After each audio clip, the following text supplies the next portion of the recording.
إلى العلا زهرا. اعوذ باللہ من الشیطان الرجیم بسم اللہ الرحمن الرحیم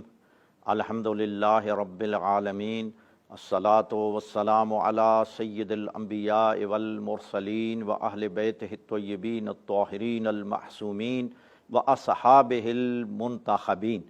اما بعد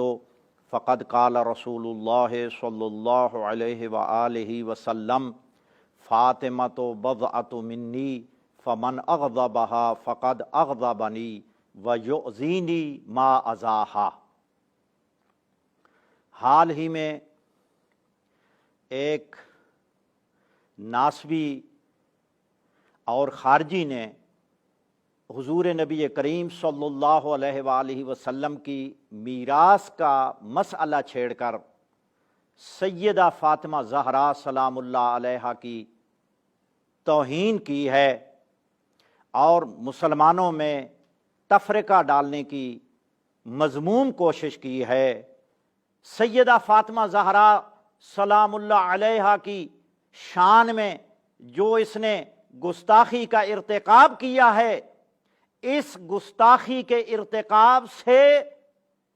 توہین رسالت لازم آتی ہے۔ پہلے یہ کہ تم کہتے ہو کہ حضرت فاطمہ زہرا سلام اللہ علیہا کو حکم خدا کا علم نہیں تھا کہ میں پیغمبر گرامی قدر کی اپنے بابا کی وارث بن سکتی ہوں یا نہیں، تو اس سے قطعی طور پر لازم آتا ہے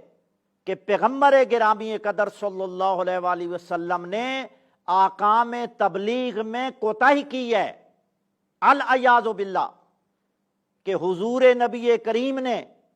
یہ مسئلہ یعنی وراثت انبیاء اپنی بیٹی فاطمہ زہرا کو بھی نہیں بتایا،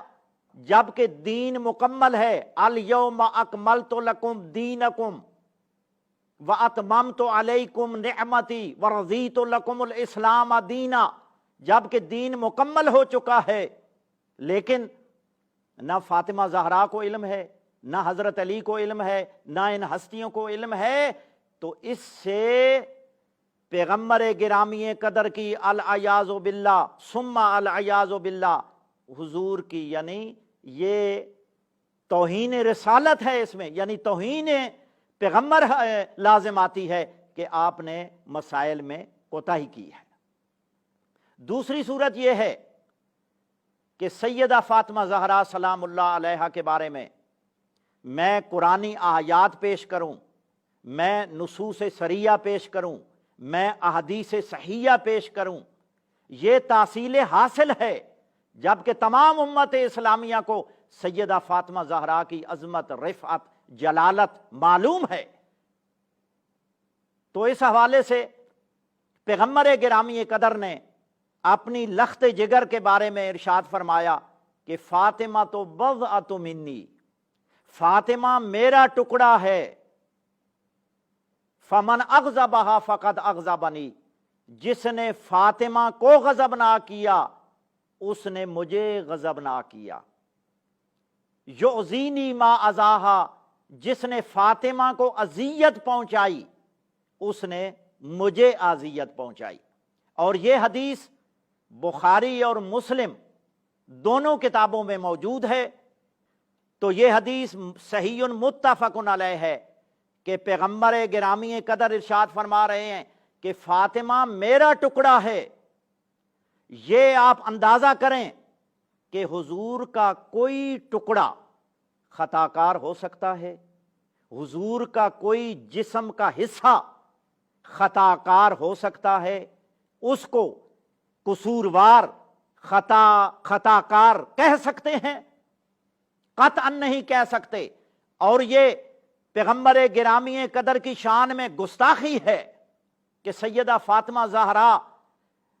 گوشے پیغمبر ہو کر، ٹکڑے پیغمبر ہو کر قطعاً خطا کار نہیں ہو سکتی۔ اور پیغمبر گرامی قدر فرما رہے ہیں کہ فاطمہ کو اذیت دینا مجھے اذیت دینا ہے، اور جو فاطمہ زہرا کو خطا کار کہے اس نے فاطمہ کو اذیت دی ہے۔ یہ میرے سامنے الاحادیث المختارہ ہے، اس کا صفحہ نمبر 129 ہے، حدیث نمبر 42 ہے۔ اس میں حضرت ابو طفیل عامر بن واصلہ کہتے ہیں کہ جب پیغمبر گرامی قدر کا انتقال ہو گیا، ارسلت فاطمہ تو الی ابی بکر، سیدہ فاطمہ زہرا نے حضرت ابو بکر کی طرف پیغام بھیجا، انتا ورثتا رسول اللہ صلی اللہ علیہ وآلہ وسلم ام اہلو، کیا پیغمبر گرامی قدر کا تو وارث ہے یا اس کا خاندان وارث ہے؟ تو سنو گے جملہ حضرت ابو بکر نے کیا فرمایا؟ قالا، حضرت ابو طفیل رضی اللہ تعالی عنہ کہتے ہیں فقالا، حضرت ابو بکر نے کہا لا، نہیں، میں ان کا وارث نہیں ہوں، بل اہلہ، بلکہ آپ کا خاندان ان کا وارث ہے۔ تو یہ حدیث مسند احمد ابن حنبل میں کی پہلی جلد حدیث نمبر 14، اس میں بھی یہی حدیث موجود ہے۔ اور یہ حدیث جب سیدہ فاطمہ زہرا نے یہ فرمایا کہ ان کا وارث کون ہے، حضرت ابو بکر نے انکار نہیں فرمایا بلکہ اعتراف کیا ہے کہ حضور کی وارث آپ ہی ہیں، اور اس کے اس بات میں آپ نے لا نورث ما ترکنا ہو صدقہ نہیں بیان کی بلکہ کوئی اور توجیہ کی ہے۔ تو اس میں بھی فاطمہ زہرا خطا کار نہیں تھی۔ اس کے بعد یہاں ایک اہم سوال پیدا ہوتا ہے کہ یہ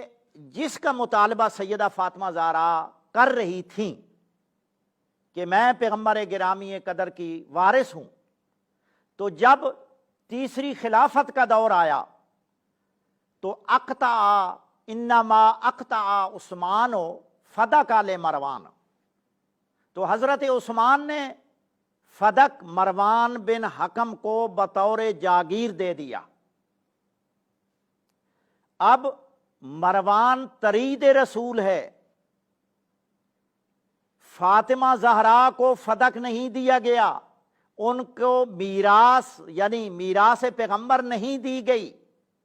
لیکن مروان بن حکم ترید پیغمبر صلی اللہ علیہ وآلہ وسلم کو فدک دے دیا گیا۔ اس کے بعد عمر ابن عبدالعزیز کا دور آتا ہے، تو عمر ابن عبدالعزیز کے عمل سے ثابت ہوتا ہے کہ فاطمہ زہرا مطالبہ میں خطا کار نہیں تھیں بلکہ اپنے مطالبہ میں سچی تھیں۔ حضرت عمر ابن عبدالعزیز نے اپنے دور خلافت میں فدک اولاد فاطمہ کو واپس لوٹایا، اور اس کے بعد یہ حدیث جو پیش کی جاتی ہے لا نورث ما ترکنا ہو صدقہ، یہ مد مقابل میں پیش کی گئی، جناب فاطمہ زہرا سلام اللہ علیہا کے مقابلے میں پیش کی گئی، لیکن سیدہ نے مقابلے میں قرآنی آیات کو پیش کیا اور اپنے موقف کو قرآنی آیات سے پیش کیا۔ تو لہذا جو موقف، جو مطالبہ قرآنی آیات کے ساتھ پیش کیا جائے اور اپنے موقف کو قرآنی آیات سے مضبوط کیا جائے، وہ بی بی اپنے مطالبے میں خطا کار نہیں تھی بلکہ حق پر تھی۔ جیسا کہ شمس الائمہ، ان کی کتاب 15 جلدوں میں المبسوط چھپ چکی ہے، جلد نمبر 12 صفحہ نمبر 36 باب الوقف میں اسی یعنی وقف کے ناقابل تنسیخ ہونے پر بحث کرتے ہوئے لکھتے ہیں کہ وَاسْتَدَلَّ بَعْضُ مَشَائِخِنَا رحمہ اللہ تعالی بِقَوْلِهِ علیہ الصلاۃ والسلام لا نورث ما ترکناہ صدقہ۔ شمس الائمہ فرماتے ہیں کہ ہمارے بعض مشائخ نے یعنی وقف کے ناقابل تنسیخ ہونے پر پیغمبر گرامی قدر کی اس حدیث سے استدلال کیا ہے کہ لا نورثو ما ترکنا ہو صدقہ، تو شمس الائمہ فرماتے ہیں کہ وہ ہمارے مشائخ کا موقف اور نقطہ نظر یہ ہے کہ اس حدیث کا مطلب یہ ہے کہ ہم انبیاء نے جو مال بعنوان صدقہ یعنی وقف چھوڑا ہے اس کے ہم وارث نہیں ہوتے۔ اس کا یہ مطلب ہرگز نہیں ہے کہ انبیاء علیہ السلام کے علیہم السلام کے اموال کے وارث نہیں ہوتے، جبکہ اللہ تعالیٰ ارشاد فرما رہے ہیں وَوَارِثَ سُلَيْمَانُ دَاوُودَ فَهَبْ لِي مِن لَّدُنْكَ وَلِيًّا يَرِثُنِي وَيَرِثُ مِنْ آلِ یعقوب۔ تو لہذا انبیاء کے وارث ہوتے ہیں اور اموال انبیاء کے وارث ہوتے ہیں، تو لہذا اس سے ثابت ہوتا ہے، شمس الائمہ لکھتے ہیں کہ آیا پیغمبر گرامی قدر اپنی اولاد کو، اپنی امت کو انبیاء کی وراثت کا مسئلہ نہ بتا کر قرآن کی مخالفت کر سکتے ہیں، کتاب کی مخالفت کر سکتے ہیں؟ شمس الائمہ فرماتے ہیں ہرگز نہیں مخالفت کر سکتے۔ لہذا اس ناسبی اور خارجی کو کڑی سزا دی جائے۔ اس نے سیدہ فاطمہ زہرا کی توہین نہیں کی بلکہ توہین رسالت کا مرتکب ہوا ہے، لہذا ہمارا مطالبہ ہے کہ اس کو توہین رسالت کی سزا دی جائے۔